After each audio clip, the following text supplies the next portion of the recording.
WNST, Towson, Baltimore, and WNST.net.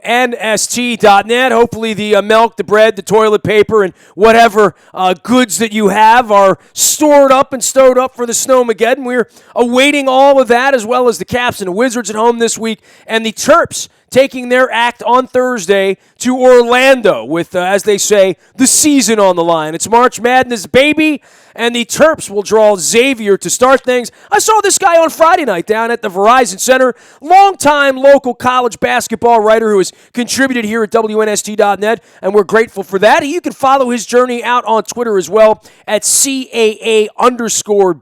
He has followed the CAA as well as a lot of small conference basketball here locally and other places. He is Robert Kennedy. We follow him back from the golf course onto the hardwoods here on Thursday night. Rob, with all of the sort of hand-wringing about the Big Ten, we got together on Friday, saw the Big Ten tournament. I thought it was a lovely venue. Lots of fans. I was down in D.C. all day Sunday waiting for the cherry blossoms, and there were Michigan, Purdue, Indiana fans all over the place. And, for Maryland and for the conference, this is not a bad draw. I mean, plenty of teams got in. There's going to be plenty of opportunity. I don't think anyone really thinks anybody from the Big Ten is going to win the national championship, but at least the Terps get a weekend here saying, Xavier, you get them, you get Florida State. If you can survive, you get to the 16. I would take my chances with that down in Orlando, Robert.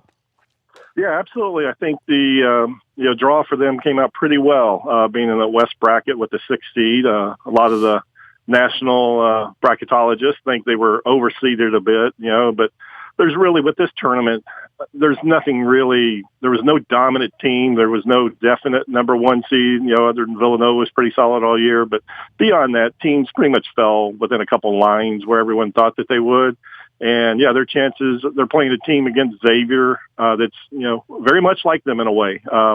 Xavier started off the year very strong, and they suffered an injury to their point guard, leading scorer, I think, in late January, and they pretty much have gone, I think, 4-6 since then. And they spent the whole month of February not winning. They went a month without winning a game, yeah. Except when they played DePaul, the bottom feeder of the league, right?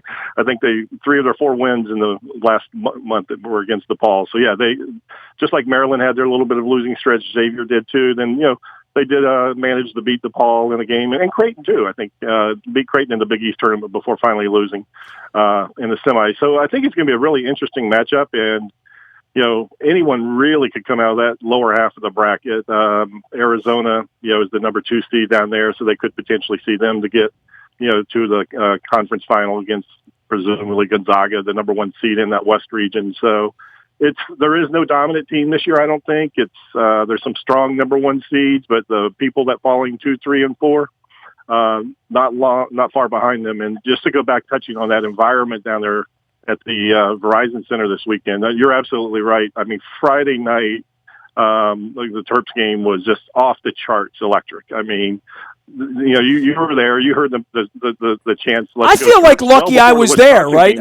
I almost feel like everyone who was a Maryland fan, for whatever reason, they knew the big tournament, the Big Ten tournament was around. They knew it was a Friday. They had all week to ramp up. It was the last game of the night. Weren't you shocked? You and I saw each other halfway through the first game. Michigan's out there laboring and Indiana's stinking to join up and the fans are all, we walk out into the bowl before the game. It felt like, well, maybe there'll be 8,000 or 9,000 people here and, maybe they'll move down into the lower bowl and, turn this into something. And lo and behold, by the time they tipped off, there were 18,000 Terps fans in that building. I don't even know how they wound up in the seats because the Wisconsin and Indiana fans were in those seats 5 minutes earlier. Yeah, it's amazing. You don't know if they were out there at Gallery Place, having a few beverages beforehand and coming. This whole area tends to have a fashionably late arriving crowds to a lot of events, and that's what it was. I mean, I was, like you said, I thought, wow, there's a Friday night traffic and everything, but that's you don't account for that on a 9 o'clock start. But when it filled, it was loud and it filled quickly. And, Turgeon spoke about it after the game. He was just really disappointed that the team didn't play up to the crowd. He said he couldn't have asked for a better environment. He goes, they were just fantastic. And, That'll never be just replicated, right? I mean, in another gym, it's one thing to say, all right, Maryland's playing Michigan State or Indiana in a big game in their own place. We've all seen that. It is electric. It's nice. But in that different environment in an NBA gym, Maryland has never seen that and probably will never see that again, quite frankly, just because it would have to be in D.C. or Baltimore to be that raucous, I think. Exactly. And, I talked to several other longtime Big Ten media members, after the game and in the following days out there. And, there was a lot of criticism for bringing it to D.C. because, it belongs in the Midwest, Chicago, Indianapolis, where they played. But they also said that they had not seen anything like Friday night. No team, whether it's Purdue or Michigan or Indiana back when it was in that part of the country, had as dominant home crowd as they did. So, I mean, there's a lot to be said for the Maryland fan base there. They've, really turned out. And then I was there yesterday, or it was Sunday, for the championship game, and the, Michigan and Wisconsin crowds both, they were pretty evenly split. I mean, they both turned out as well. And it was a really loud environment. And very similar thing. 15, 20 minutes before tip-off, I'm thinking it's going to be a crowd of 5,000 or so. And, again, it filled at the very last minute. Which probably goes to say a lot of the activity, I mean, that they've built up down there around that Verizon Center. There's so much to do before and after the games. As you said, you were out and about, and everything, enjoying the day. So just overall, I think it was a win for the area, for the league, and the tournament was, I think the Big Ten's got to be real happy, right? I mean, that they came to do for all the hand wringing and all the, next year they're going to New York. I mean, and I would think for people who do travel, who can circle it on their calendar, who, wear the old State U logo, it's a fun trip. It's a different trip than going to Chicago or Indianapolis in the middle of winter. They've done that 100 times out there. Absolutely. And, they're so close to large alumni bases in both New York and the D.C. area. Everyone knows that everyone in D.C., the Baltimore area, they're not from here. They're from somewhere else. They went somewhere else to school and they came here for jobs, it seems. So both areas will, I think this was proven that it drew very well. I think New York will be the same thing up there, so I think it's neat to move it around. It doesn't always have to be in the Midwest. Here's Robert Kennedy. You can follow his journey at CAA_beat. He's covered college basketball around here for a long time. Been a contributor here at WNST.net. The brackets are out. You can check them out up at WNST.net. Terps getting going on Thursday night at 6:50 down in Orlando. For all the things that could have happened to Maryland, well, and you look at Wisconsin as an 8 seed. You look at seeing a Kentucky or an Arizona or a Duke or a Louisville this weekend. Had they been a 7 seed or had they been an 8 or a 9 seed, who knows? They might have seen Kansas or Villanova, North Carolina or Gonzaga, right out of the gate this weekend. To say this weekend that they could survive a banged-up Xavier team that's been scuffling but has some size, and then the Florida State game, if they were to survive that on Saturday. This is not, this perilous, horrible road. As a matter of fact, I think Maryland, should feel pretty fortunate here for the next couple. I don't know if they're going to win this weekend. Certainly, they got to play better than they did on Friday night. They got to shoot better. They have not rebounded well.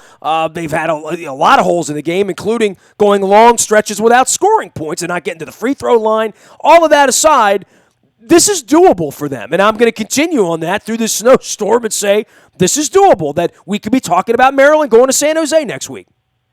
Absolutely. It really set up well for them as far as the draw goes. They're definitely capable of beating Xavier. You just ran through it. And then, Florida State, assuming they don't get upset by Florida Gulf College, who has a history of going out once or twice in the recent years in the tournament, it'd be almost like an old ACC game for them, so that there's nothing there to be intimidated about.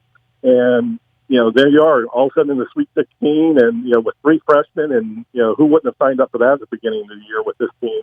Last year's team was the one everyone, had high expectations for. This year there was a lot of unknowns with the 3 freshmen, and, they have run the gamut. They've looked really good at times, and as we said, they've really had their rough stretches, that lasted a couple weeks, and second half of the games, the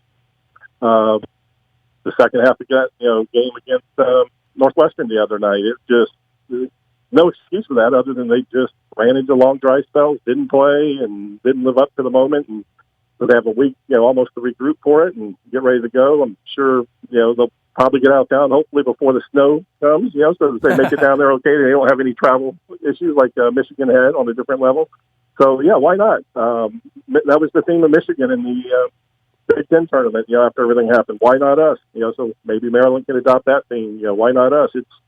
As I touched on earlier, there's really no dominant team that I see this year. There's, some very good, solid number ones. There's some good number twos. But, as this tournament has proven in years past, we don't know anything until it's all said and done.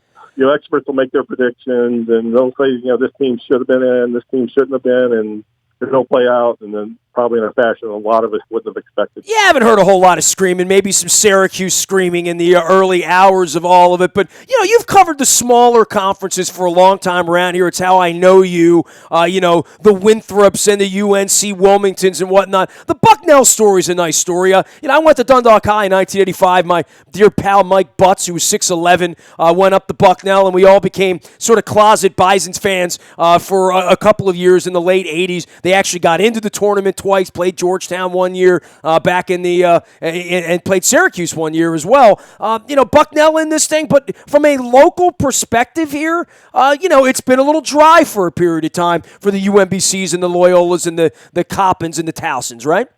Yeah, absolutely. There hasn't been. It's tough on the mid-majors, as we've spoken about previously. The NCAA committee, just has the history, and obviously it didn't change this year of, what the so-called one-bid conferences, getting the automatic qualifier, not really looking at anyone beyond that, regardless of what their record is. So it is really tough on the smaller conferences, and around here, like you said, it's been a little bit of a dry spell for some of the local schools. But Bucknell is, they're up in Pennsylvania, not that far a drive away, and that'll be a great game against West Virginia. Everybody knows a Bucknell grad, right? I mean, even Bo Smolka was getting crazy on Facebook as well. But Bucknell's local enough, I think, that everybody knows somebody that went there, right? Absolutely, yeah. I mean, they're just, I think, a 2.5 hour. And they're also playing West Virginia. I got West Virginia, grads all over the place. So that's a game that, when that one gets fired up on Thursday, we'll sit around and watch that one for sure. Yeah, absolutely. And West Virginia is a team that can look really good, or they can just look really bad as well. And especially come tournament times, they have a history of not living up to their regular season performance in the tournament. So and Bucknell's just the type of team that could drive them crazy with they take care of the ball, they're very deliberate, they're a good shooting team, they're very fundamentally sound. They probably won't get bothered by the West Virginia press. They've got really good ball handlers, so. It's, the type of thing that could give a surprise there. That could be a fashionable 13-4 upset. Then you touched a little bit earlier out of the CAA, the local conference here that Towson's in. UNCW Wilmington, the regular season champ and the conference champ, is playing Virginia, and that's going to be a contrast of styles there. UNCW just literally flies up and down the court, and Virginia, as we know, likes to slow everyone down and play at their pace. So that's going to be a real test there as to kind of which style wins out. But UNCW is a team that they fly under the radar nationally. They've got a third-year coach, Kevin Keats, has done an incredible job. Came as an assistant from Louisville, so has a good heritage, and he's just done a great job turning that program around. So there's a 12-5 matchup that, again, for the people that like to, act like the experts in their office pool and say, this is a team I'm going to, pick as an upset. That's going to be another trendy one. That'll be a real good watch as well. I'm going to get my boy Brian Rousum on to talk about that UNC Wilmington matchup. That game's at 12:40. The Bucknell game's at 2:50. This is the time of the year, Robert, when I think the most important thing here isn't whether we're shoveling or salting the snow. It's trying to figure out where in the hell True TV lives on my on my cable system. I have no idea. This is the 3 days a year I have to figure that out if I want to watch basketball, right? Yeah, absolutely. I go through the same thing every year. I figure out where it is, and I remember for 3 days, and then, like 2 weeks later, I don't tune it again until the same time next year. I'm usually asking, is that still a thing, True TV? Yeah. Hey, man, it's still there. We'll be following you out at CAA_beat. I know you'll be tweeting throughout the tournament all weekend long with the Terps getting after it on Thursday night. Who knows? Victory over Xavier, victory over Florida State. Maybe we'll be out in San Jose taking on Arizona next weekend as well. Robert, always great to see you, man. It was good to run into you out of the Verizon Center over the weekend, and good basketball being played right now, and I think a lot of focus on the Terps right now, as it should be, and a lot of questions questions. We don't know which team's going to. It's a box of chocolates, which team's going to show up. But I know they're capable of surviving this weekend. And for that, I think we'll all watch. Absolutely. It's definitely going to bear watching, and I think it's something to get excited about. And you're absolutely right. They're more than capable, and let's hope they make a good run at it. Let's see the good side of the Turtles this week. You can follow him at CAA_beat. He is Robert Kennedy. You can find me, Nasty, at WNST.net. I'm out on Twitter, Facebook, LinkedIn, Snapchat, Instagram, streaming live on our Facebook as well as our YouTube WNSTV channel. And anything you miss through the snowstorm here or not is in the Buy a Toyota Audio Vault. And that's there 24 hours a day, including our live content. You can download the TuneIn Radio app. We do come in crystal clear. Our morning newspaper ships to your email inbox each and every morning at 7 a.m. That is brought to you by Planet Fitness and PlanetFitness.com. Still $10 a month to get in the best shape of your life. And last but never, ever least, if there's any breaking news at all from the Ravens signing players, the Orioles, we got World Baseball Classic, things happening, the Terps, you'll get it first on the WNST Tech Service. That is brought to you by Coons Ford of Security Boulevard. Dennis Kolatzis will be here on Thursday, driving you home, getting you ready for March Madness as well as a weekend of sports and cleanup around here, I guess. We are WNST.net, AM 1570 and WNST Towson, Baltimore, and we never stop talking Baltimore sports.